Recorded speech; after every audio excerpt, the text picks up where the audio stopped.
Hey everyone, this is Serge with your Microcontroller Minute. This is part 4 of the KEYESTUDIO 37-in-1 sensor kit, the 3-color LED module.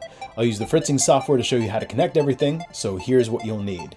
An Arduino microcontroller, preferably the UNO version or similar, a 400 tie point breadboard, a USB cable, the 3-color LED module from the 37-in-1 sensor kit, 4 to 8 jumper wires. Place the 3-color LED module on the breadboard somewhere around the middle for convenience.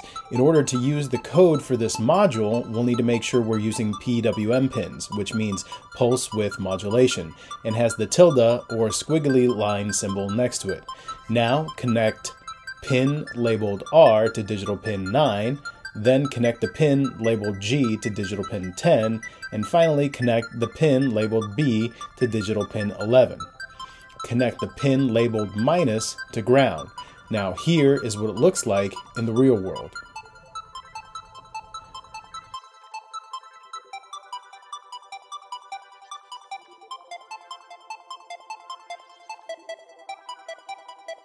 Grab the USB cable, connect it to the Arduino, and then connect to your computer. We'll use the Arduino IDE software for programming the Arduino UNO. So open the IDE, go to Tools, Boards, Arduino AVR boards, then select the Arduino UNO. Then go to Tools again, go to Port, then select the serial port where your Arduino is connected. Upload the following 17 lines of code using the Arduino IDE, and now your 3-color LED module should fade in and out red, green, and blue every few milliseconds. Try modifying the code. Change the delay function and the LED pin values and see what happens.